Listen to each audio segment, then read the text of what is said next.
é que o autoconhecimento é a nossa personalidade em construção. Ou seja, até ao final dos meus dias, eu estou sempre num processo de autoconhecimento. Há quem diga que nós não somos, nós vamos sendo. Não é? Exatamente.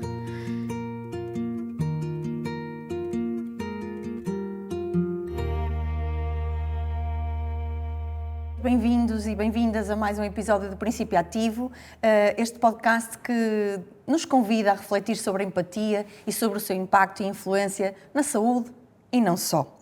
Eu sou a Ana Ramos e hoje tenho comigo uma convidada muito especial que nos vai falar sobre um tema de uma perspectiva profundamente pessoal. No fundo, como é que o autoconhecimento pode favorecer ou às vezes desafiar a nossa capacidade de empatia e de nos relacionarmos com os outros. É também muito especial para mim porque é a minha tia Clara, que já vai sendo a tia do mundo, a tia Clara para toda a gente, portanto, provavelmente vou-lhe chamar tia volta e meia. A tia Clara é professora aposentada e tem aqui esta característica de dizer que sim à maior parte das aventuras que a desafiam. Portanto, já contamos com algumas destas juntas. Tia, obrigada por estares aqui. É um orgulho muito grande poder partilhar mais este projeto contigo. E acima de tudo, também uma sorte e uma bênção poder partilhar com as pessoas aquilo que eu própria fui aprendendo contigo nesta jornada de autoconhecimento que eu acho que tu abraçaste ao longo da tua vida, nomeadamente ao longo da tua vida com o tio Daniel, não é? E do seu processo de doença em particular. Portanto, agradeço-te muito de estares aqui, lá está, com a coragem que te caracteriza. Tu sempre foste uma pessoa muito curiosa, também muito dona do teu nariz, e eu gostava de... Pequenino. Mas, não é? Sempre muito com as tuas ideias bem definidas, nem que seja nas experiências e nas explorações que a vida te vai convidando a fazer. E eu gostava de começar por te perguntar como é que começou esta jornada de autoconhecimento? O que é que te convidou, não é, a fazer turismo dentro de ti própria, como diz a Mafaldinha, e a conhecer-te melhor de uma forma mais consciente? A minha jornada de autoconhecimento, creio que começou de uma forma muito empírica e por necessidade. E começou há muitos anos, no início da minha atividade profissional, porque, como tu sabes, eu, sendo professora, fui basicamente gestora.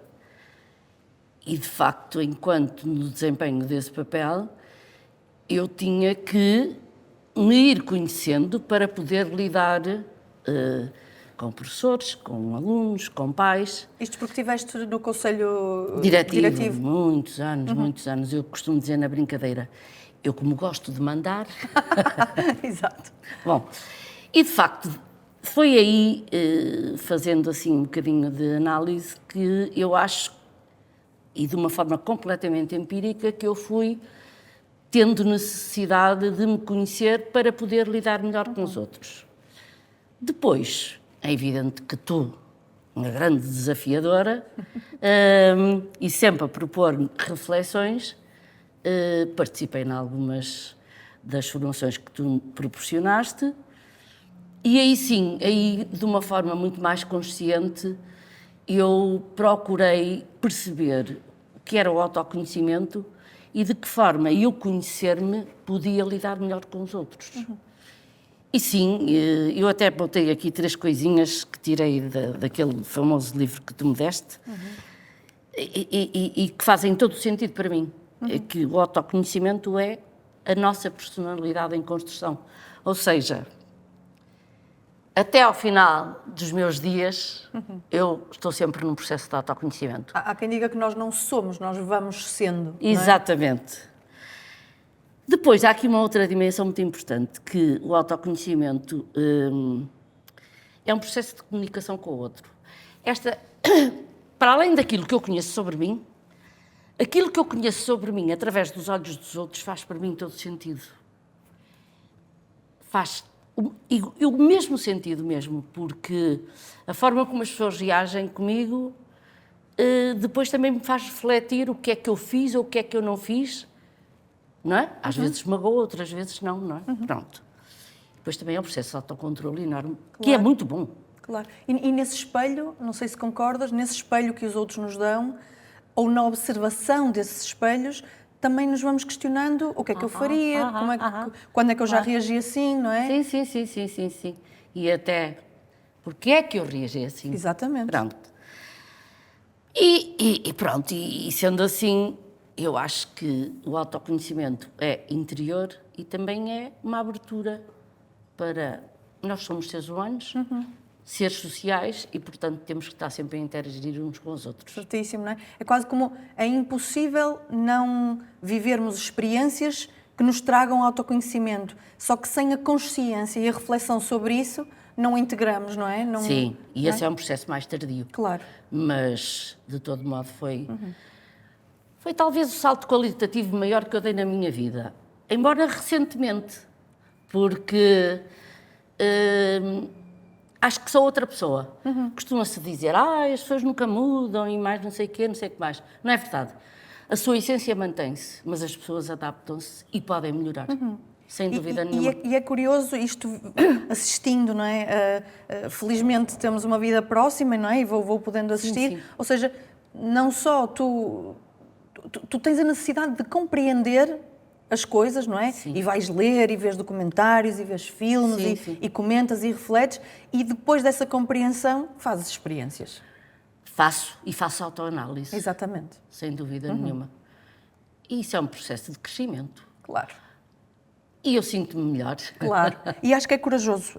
Acho que nem toda a gente tem a facilidade de lidar com isso dessa forma tão transparente e de enfrentar o que descobrimos sobre nós, que às vezes é maravilhoso e às vezes não é assim tão luminoso, não é? Não, pois não. Sim, porque crescer é um processo difícil. Dói, não é? Dói um bocadinho. Também nos traz coisas maravilhosas e acho que há uma certa serenidade quando percebemos como é que funcionamos, não é? Eu, quando partir, eu volto cá e vou... E vens-me dizer. Está bem. Okay. Fica combinada que for primeiro convidado. Exatamente. Exato. Regressa.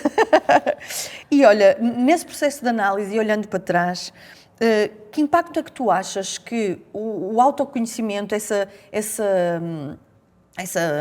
aventura por conhecer-te melhor, que impacto é que isso teve na tua capacidade de te relacionares com os outros, não é? E que ponto é que faz para a empatia? Que impacto é que teve? Volto um bocadinho atrás. Quando eu me conheço, quando eu sei como reajo, eu quando lido com os outros, das duas uma, ou flui normalmente e há já um processo de empatia e que facilita a comunicação, ou então eu procuro não hostilizar, mas por defesa procuro também não fomentar o diálogo mais continuado com pessoas que de facto divergem muito na forma como eu sou e como estou e como penso. Ou seja, começas a conhecer as tuas reações a determinadas coisas, começas a perceber que lutas e que batalhas é que queres agarrar ou que não queres agarrar. Exatamente. E vais ajustando também o teu... Eu tenho amigos hoje, da longa data, e tive amigos que já não deixaram de ser amigos, mas com quem eu não quero relacionar-me. Quer dizer, não me apetece muito, porque é um esforço. E prefiro ser simpática quando estou com eles, mas não me acrescentam nada. Isto eu acho que é um processo de crescimento. Certo, é isso mesmo. Não tem nada... Certo? Não é nenhum pecado mortal. Exatamente. É gerir recursos e energia também, exatamente, não é? É o que eu entendo do que estás a dizer. É isso mesmo. E de que maneira que o teu autoconhecimento, não é? Este exercício que é mais pessoal, mais interno, interior, não é? Te ajuda a compreender melhor os outros? Olha, ajuda-me a compreender melhor os outros. Estás-me a falar de empatia, não é? Eu sei o que tu queres dizer. Ajuda-me a compreender melhor os outros O que não significa que os aceite totalmente. Sim, ou que compreendas completamente. Completamente. Mas traz-me uma outra dimensão, que é de ser mais condescendente. Não ser tão crítica, tão como fui durante muitos anos. Mais condescendente e perceber. Todos nós temos uma história de vida. Se eu a conheço, compreendo melhor. Se não conheço, tenho que pôr os meus pontos de interrogação, não é? Quer dizer, não ser tão exigente com os outros. Certo. E eu era muito exigente. E lá está, eu acho que essa consciência pode vir de enfrentarmos com verdade o nosso próprio funcionamento, as nossas próprias dificuldades, não é? Sim. Porque se eu sou a maior crítica de mim própria, não é? Sei. Não é? E nesse processo de me conhecer, de perceber que há razões para eu me comportar de determinada forma, de que a intenção não é má, mas reconheço que posso não ter estado tão bem, ou seja, se eu faço essa análise para mim, eu abro a possibilidade de no mundo do outro também haver qualquer razão para ter reagido daquela maneira, não é? Eu com os meus netos, ultimamente, digo-lhes muitas vezes, eles são adolescentes e, portanto, reivindicativos. E quando eles me vêm com as cenas, porque não sei o quê, porque fez e não sei o que mais, eu digo-lhes sempre assim, tenho dito ultimamente, nunca pensem que um problema só tem um lado. Há sempre uma relação bionívoca. E a gente, às vezes, uma palavra é o suficiente para despolutar no outro uma reação. Isto é muito importante, porque quando a gente acha que estamos cheios de razão e que os outros é que são os culpados. Certo. E este é curioso porque estavas a falar da adolescência, eu estava-me a lembrar muitas vezes, não estou a dizer que é toda a gente, as generalizações são sempre abusivas, mas na adolescência nós procuramos certezas de tudo e temos certezas de tudo, não é? E é curioso, não sei se concordas, que à medida que vamos crescendo, os cinzentos ganham outra importância, não é? A minha, entre o branco e o preto, ao longo da vida, vou conhecendo as várias tonalidades. Não é? É curioso. Eu lembro-me que há um documentário que eu gosto muito que se chama Human, ou Humans, mas acho que é Human, e que está já agora disponível e que aconselho a toda a gente, que está disponível no YouTube, integralmente, que parte da curiosidade acho que é jornalista que fez, que é o que é que nos torna humanos. E ele entrevistou centenas, talvez milhares de pessoas sobre os temas, lá está, que nos tornam humanos. E foi indiscutivelmente chegar ao amor, à morte, à fome, ao sofrimento, à alegria, a uma série de coisas.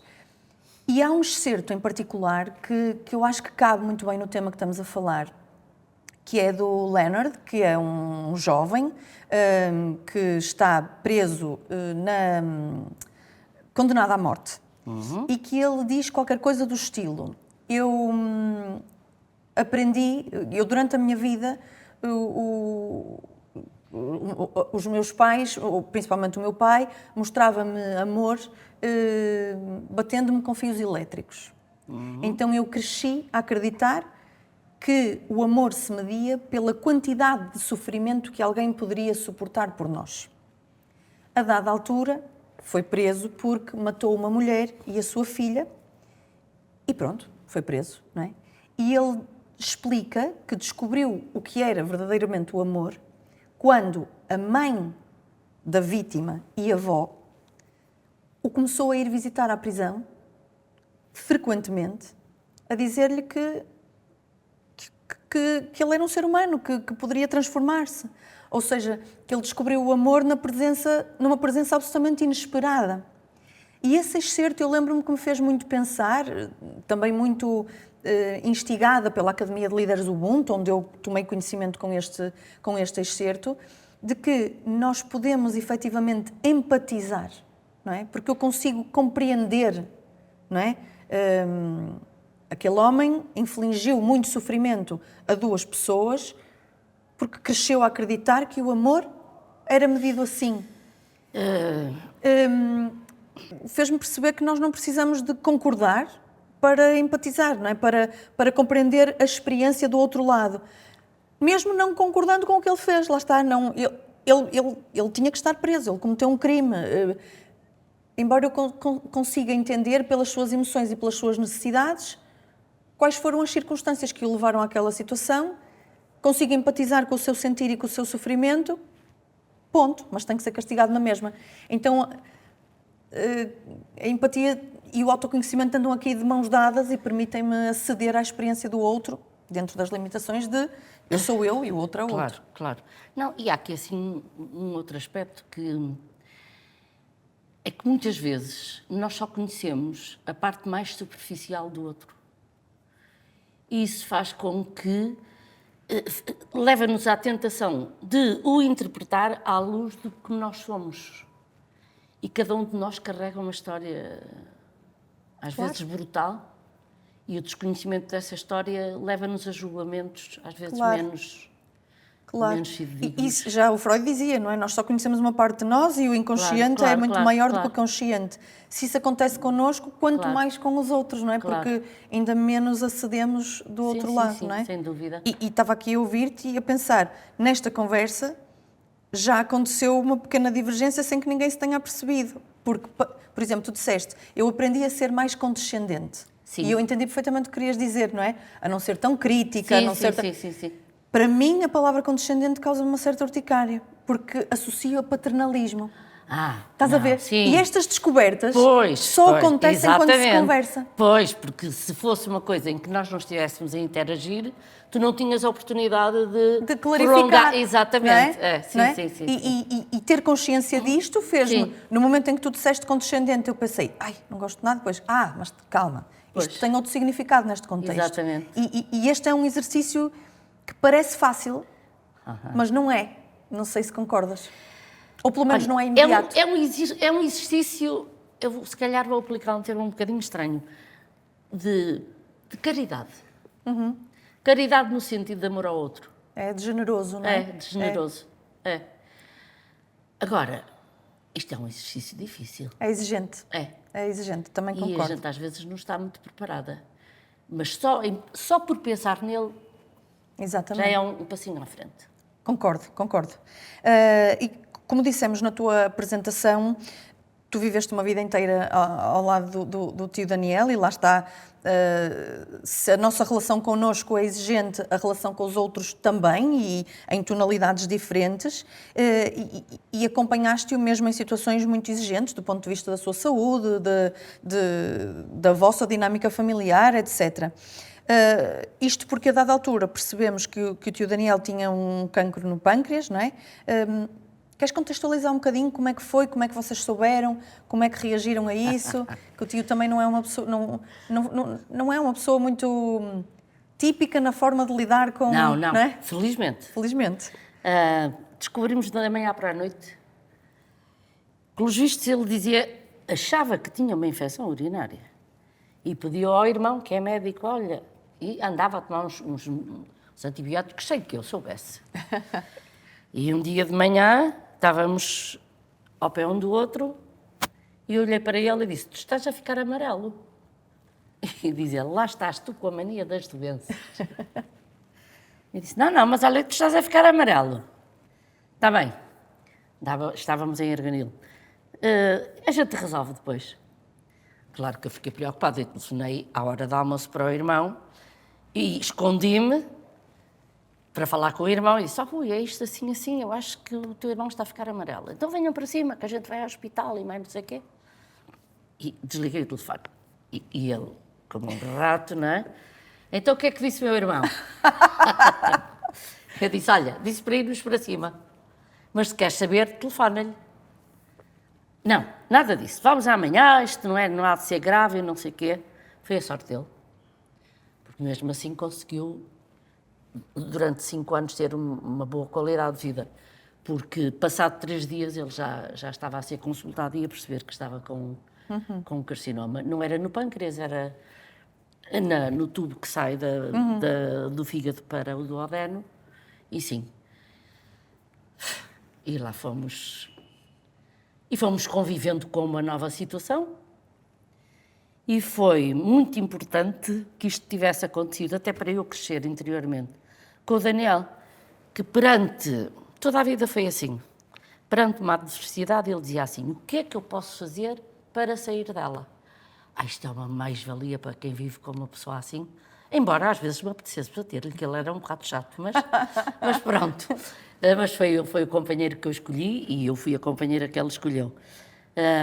Porque a vida não são só rosas. Felizmente, a gente é perante os desafios que cresce. Mas foi assim, foi de facto de... E depois, o que fazer? O que fazer? Temos 10 portas abertas. E vamos pegar nas portas abertas e vamos caminhar no sentido de superar esta situação. E ambos de mão dada e ambos a acreditar que era um processo que nós queríamos que tivesse solução. Exatamente. E que lá está, muitas vezes nestas circunstâncias há alguns prognósticos, algumas, não é? E eu acho que o tio nunca se deixou ir nessa cantiga, não é? Não. Aliás, vocês fizeram muitas coisas juntos, viveram muitas coisas juntos, e ele também, não foi em missão para a Guiné? Foi, não é? Foi. E nunca deixámos de viajar. Exatamente, não é? Ele estava a fazer quimioterapia e nós fomos ao Brasil. Exatamente. Não, portanto, esse foco, também não querendo fazer aqui a apologia de um positivismo exagerado, não é? Não. Mas o foco era na solução, no que se pode fazer. Exatamente. Ou não fosse ele engenheiro, não é? Aquela questão que eu costumo dizer. É a questão do copo, meio cheio ou meio vazio. Quando eu digo meio cheio, não é na perspectiva de que a vida é maravilhosa. Viver é difícil. Mas é a perspectiva de que se pode avançar.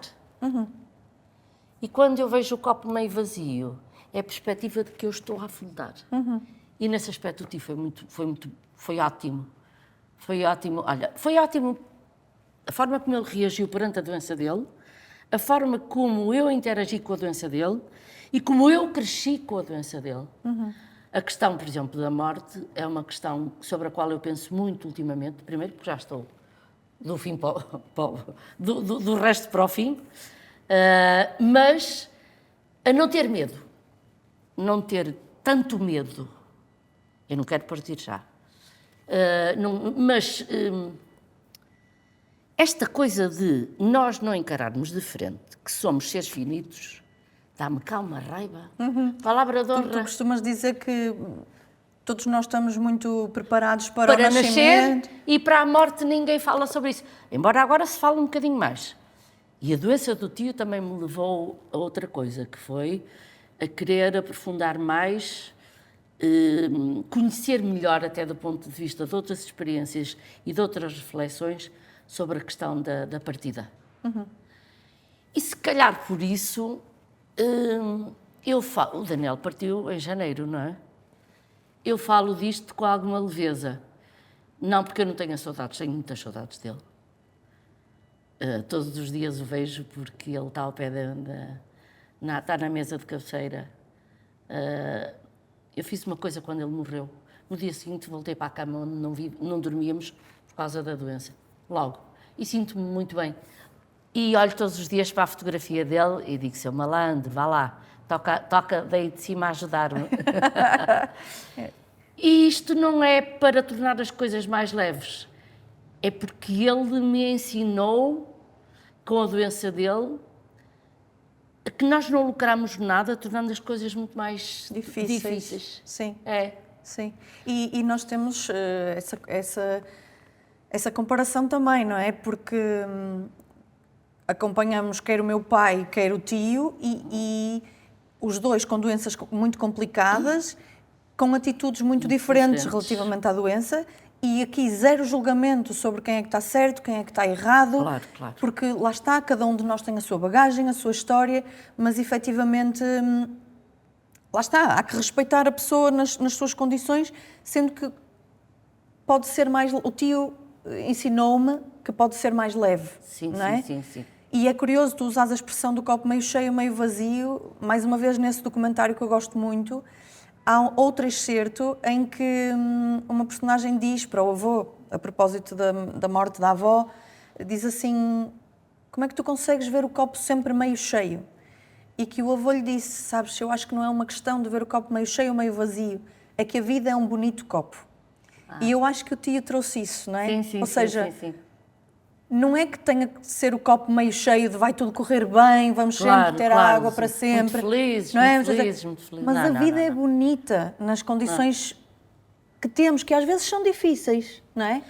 Olha, pouco tempo antes dele morrer, já nos paliativos, e fruto de algumas leituras que eu fiz, eu tive necessidade de falar com ele e dizer-lhe assim: diz-me uma coisa, há coisas que tu não fizeste e gostarias de fazer?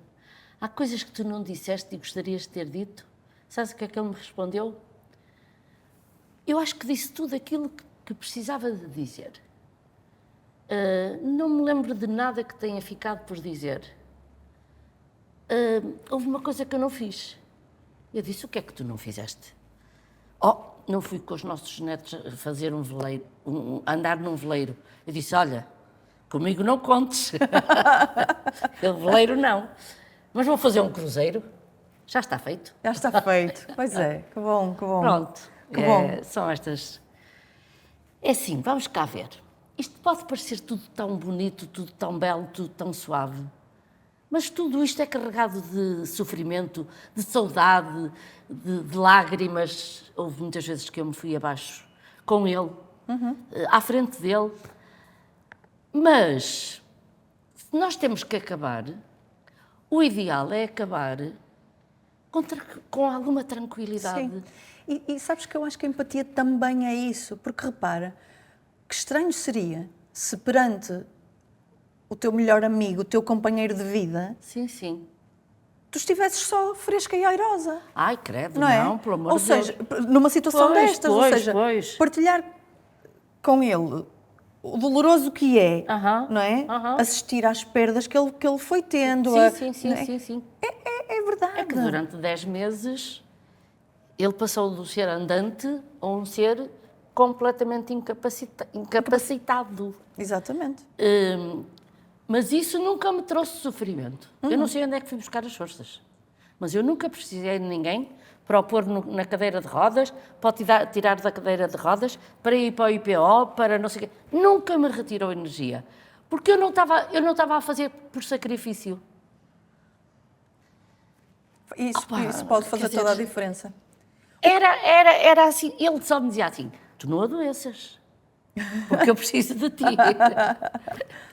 E foi verdade, Eu estive sempre E rija. olha uma coisa, há bocadinho, claro, estavas a dizer a brincar, mas acho que isso também tem importância para a nossa conversa, que é, às vezes, tu disseste, às vezes também me apetecia bater-lhe que ele era muito chato. Sim, sim. E acredito que quando uma pessoa está, até por experiência própria, né? Quando uma pessoa está com dores, quando uma pessoa está com medo, quando uma pessoa, sei lá, vai ter uma consulta que vai receber resultados e as coisas não estão a correr bem, há menos disponibilidade, não é? Para compreender o outro, para a interação, etc.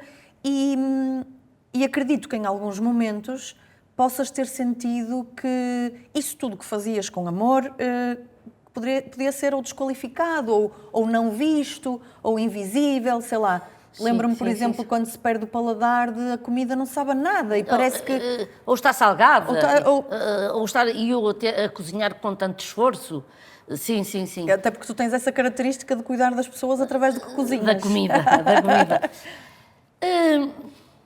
Como é que eu tenho de responder? Não te zangavas? A nossa... Ai, zangava-me, ficava furiosa, que assim, caraças, estive aqui 2 horas a cozinhar para mim e para ele. E vem-me dizer que isto está salgado, que isto está não sei o quê. Oh, que chatice. E às vezes até lhe dizia: olha, vou pôr a Leonor, que é a senhora que trabalha lá em casa, vou pôr a Leonor a cozinhar-te. E não sei quantos. A gente zangava-se. Mas isso é tão bom. A gente, num processo de dor, zangar-se, é porque ainda estamos vivos. Percebes?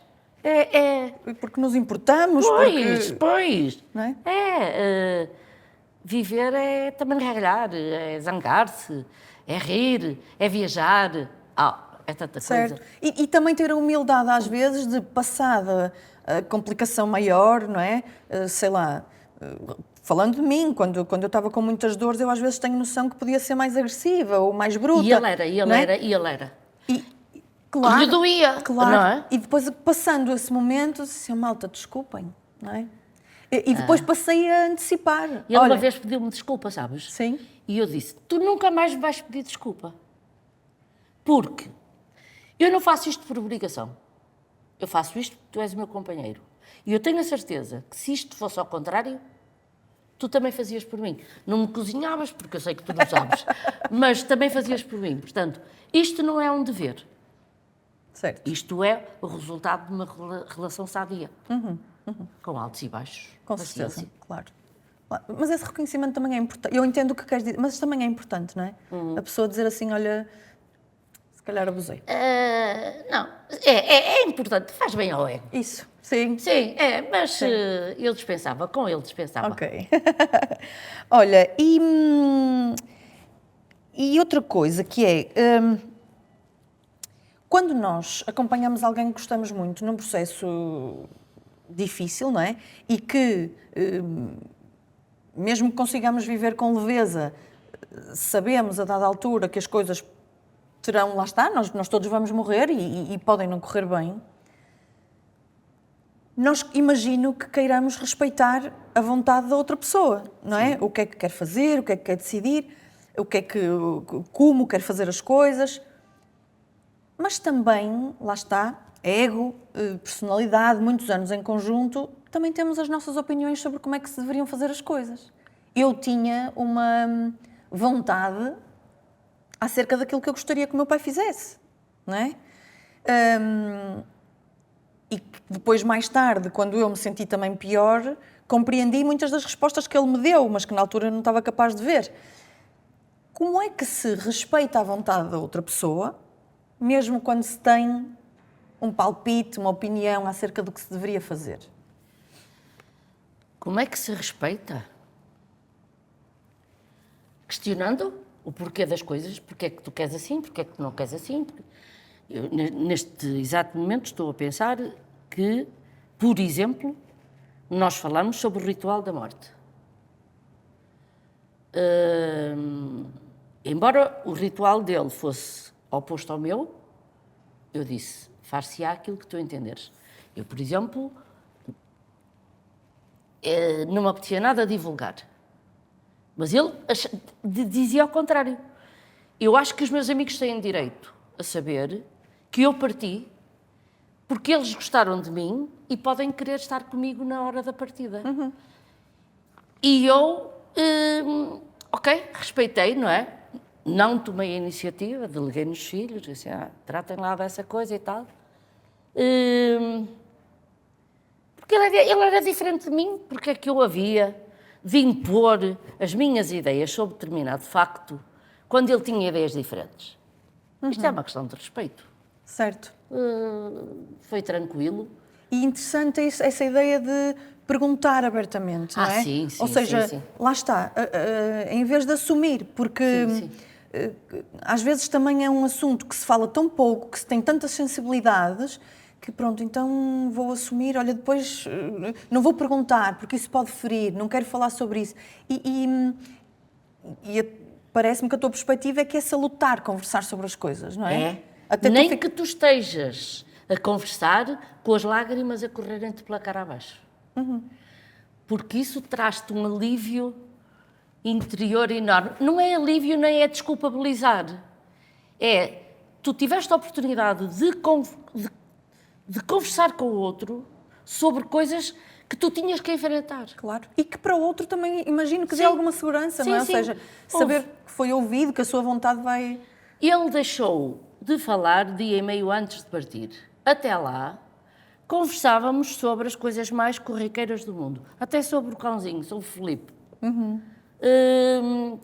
Sobre o nosso cotidiano. E eu dizia-lhe, olha, tenho que fazer isto, tenho que fazer aquilo, vê lá se me ajudas.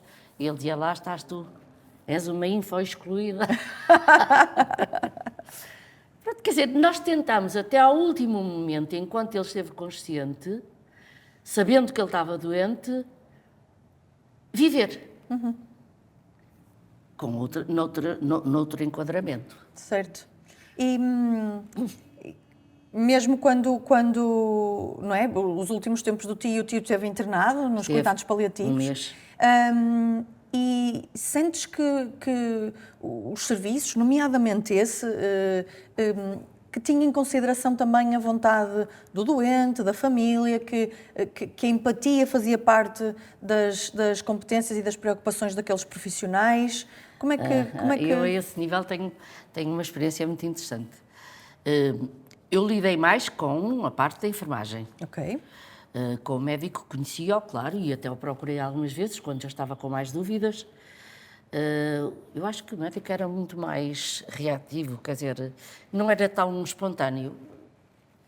Eu acho que os médicos lidam muito com a dor e com a doença e, portanto, não sei muito bem até que ponto é que eles se transformam do ponto de vista psicológico. Mas os enfermeiros também lidam. Bom, eu lidei bastante com eles. E com um deles, o Sérgio, cheguei a ter conversas muito interessantes, porque um dia qualquer disse-lhe: Sérgio, diga-me uma coisa, você acredita em terapias, para além destas terapias que se fazem aqui, que são todas curativas? E ele olhou para mim e riu-se e disse assim: sabe, eu já fiz nível 1 de Reiki. E eu disse: bem me parecia. E não foi por isso, que isso não acrescentou nada. Mas a forma como ele lidava com os doentes, via-se que, de facto, ele fez alguma preparação interior, porque aquilo é doloroso. Quer dizer, eu entrava nos paliativos um dia e eu andava por um corredor fora e todos os dias havia uma porta que estava fechada ou que estava aberta, mas com a cama cá fora. Quer dizer, e eu sabia o que isso significava, não é? Uhum. E no último dia, eu fui bastante mais cedo, porque o Rafael dormiu com o pai e disse-me: não estou aqui a fazer nada, o pai já não comunica, o pai já não sei o quê. E eu disse: vai-te embora que eu vou já para aí. Fui porque eu queria conversar com o médico, eu queria dizer ao doutor, perante uma situação destas, o que é que se faz? Eu estava completamente baralhada.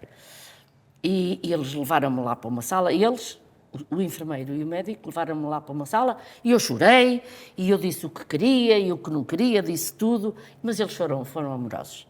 Depois o médico foi-se embora e o Sérgio ficou comigo e disse-me assim: diga-me uma coisa, você uma vez falou-me de um cãozinho? Eu disse: sim, o Felipe. Olha, coitadinho, ficou doente quando o Daniel ficou doente, e ficou, uma perna. E depois... agora anda muito triste. E diz ele: não o quer ir buscar? Eu disse: você deixa-me ir buscar o Felipe? E diz ele: claro. Olha, foi uma corrida. Eu saí às 11 horas do IPO, peguei no carro, peguei no Felipe, e disse: eu não posso levar assim, que ele vai para o meio dos doentes e ele tem que tomar um banho. Telefonei ao homem que costuma dar-lhe banho. Disse: Vítor, eu precisava disto assim, traga-me já cá ao cão. Lá fui eu, dei-lhe um banho em 20 minutos, os outros ficaram todos lá no cantinho. À espera um bocadinho. Exatamente. Depois, eu, entretanto, fui meter gasolina, que estava quase sem gasolina, lá fui buscar o Felipe, parei o carro mal estacionado, eu queria lá saber, entrei pelos paliativos dentro, de cão. Estranho, porque toda a gente veio abraçar o Felipe. Ai, que riquinho, ai, que não sei o quê, ai, que não sei o que mais. E eu, pronto, lá estive. E depois diz-me o Sérgio: agora vamos levar o Felipe ao Daniel. E lá fomos. Eu pus o Felipe ao pé dele e ele não reagiu, o Daniel, porque ele já estava... Ele morreu nesse dia. Mas o Felipe também não gostou muito dele, porque não era a mesma pessoa com quem ele interagia. Mas lá andou assim às voltas, andou, e sentou-se, o Daniel estava assim, e ele sentou-se assim, aninhou-se e adormeceu um bocadinho. E eu deixei-os estar tranquilos, peguei na mão do Daniel e pulei em cima do cão, e depois, passado um bocado, eu disse: bem, eu vou-me embora, era hora também de almoço, e também não queria estar com o Felipe ali no meio naquele ambiente, que é de dor. E vim-me embora, vim almoçar. Por azar, o meu telemóvel ficou sem bateria. E eu só às 5 e tal da tarde é que dei conta. Liguei o telemóvel e tinha chamadas. E liguei e eram do IPO. Disse: então, seu marido partiu. Partiu 1 hora depois de eu ter vindo embora com o Filipe. Mas disse-me, mas partiu muito em paz. Oh, Ana. É isso. E o tio merecia partir assim, não é? Merecia. Ele também fez essa viagem contigo. Fez. Não é? E tu sabes o que é que eu escrevi na lápide dele? Ora, diz-me. Não fiques feliz por eu ter partido. Fica feliz por me teres conhecido. Não fiques triste por eu ter partido. Fica feliz por me teres conhecido. É isso. É o que está na lápide dele. E ele foi e é um exemplo. Ele tinha muitos defeitos. Toda brincadeira. Como os grandes exemplos. Claro, não é? claro. Nelson Mandela tinha defeitos, o Martin Luther King tinha Claro. defeitos. Ele era humano. Eu e tu temos defeitos. Ainda bem. Tia, obrigada. Gostava para finalizar, de perguntar só, claro, também vale o que vale, mas da tua experiência e tendo em conta essa vivência em particular, que conselhos é que darias a alguém que estivesse a passar pelo mesmo, não é? Que mensagem é que gostarias de deixar? A primeira mensagem, que é aquela que faz mais sentido para mim hoje, é consciencializar que somos finitos. Ponto final. A segunda mensagem é que eu acredito seriamente, e cada vez mais, o facto de ser humano tem uma parte física que vai ficando velha, desgastada e que acaba, e tem uma parte espiritual, que é a energia pura, o corpo também é, que ele transforma-se em sais minerais que depois vão dar energia às plantas, processo da fotossíntese. Mas temos uma parte espiritual que vai para outro universo e com quem eu me vou encontrar. Sim, e que está tão vivo em tantas coisas que ele... Sim. Olha, que ele nos deixou. Eu, quando ele partiu, é evidente que foi um processo muito... É sempre muito difícil. Partir alguém de quem a gente gosta, pelo amor de Deus. Mas aconteceram-me coisas muito engraçadas. Porque há muita gente que diz, a gente depois até ouve uns barulhos, e mais não sei o quê. Eu não ouvia barulhos nenhuns. Mas foi o processo burocrático a seguir é tremendo. E eu dizia, diabo, onde é que o homem guardou estas coisas? E mais não sei o quê. E procurava, e voltava a procurar. Ia para a cama sem ter encontrado. No dia seguinte acordava e disse, deixa-me ir àquele sítio. Lá estava. Lá estava. Danielzinho. Obrigada. Era. É isso. Ainda agora. Às vezes, quero qualquer coisa que assim, com a informática, que tu sabes como eu sou, não é? Oh, Daniel, olha, aqui diz para eu atualizar. Que dizes? Atualizo. É isso, nós podemos ir conversando, não é? Podemos ir conversando. E é curioso, mais uma vez, e despedindo-nos, que eu tenho esta sorte de ser espectadora na primeira pessoa também da tua vida, uma espectadora participante. E a nossa família perdeu a avó Irene muito cedo, a tua mãe muito cedo. E é curioso que o autoconhecimento, não é? Faz-nos lidar com as coisas difíceis, igualmente difíceis, de forma muito diferente. A forma como a família viveu a morte da avó Irene. Foi completamente. Não é? A forma como eu vivia. Eu entrei num processo de depressão enorme. Andei 5 anos em terapia e um processo muito difícil, muito doloroso, muito triste. E agora não, foi muito mais leve. Que não quer dizer que não seja... Ou seja, que não causou sofrimento, que não se sente saudades. As duas pessoas, felizmente, já perdi mais, que mais sentido faziam na minha vida. Agora, a forma como eu vivo é diferente. Claro. É diferente. Claro. Também estou mais velha, estou mais madura. Certíssimo. Tia, obrigada, muito obrigada. Acho que esta é mais uma aventura das nossas, portanto, venham as próximas. Cuidado! E acho que temos que nos despedir, como o tio também brincava muitas vezes, que é assim, olha... Se precisares de alguma coisa, põe-te fina. E se precisares de alguma coisa, passa lá em casa. Isso era o Samuel. Mas o tio dizia muitas vezes isso. Também adotou isso, que o neto dizia. Põe-te fina e se precisares de alguma coisa, e também dizia assim, Estás preocupada? Não te preocupes. Porque, olha, se acontecer alguma coisa de mal, amanhã vê-se no jornal. Exatamente. Tia, obrigada. Nada. Obrigada. Ok. E que este episódio seja um agradecimento muito grande a ti, que és um exemplo muito importante na minha vida, e que seja também uma homenagem ao tio, Sim. que era meu tio e que se transformou num amigo e num exemplo também, com quem eu também converso.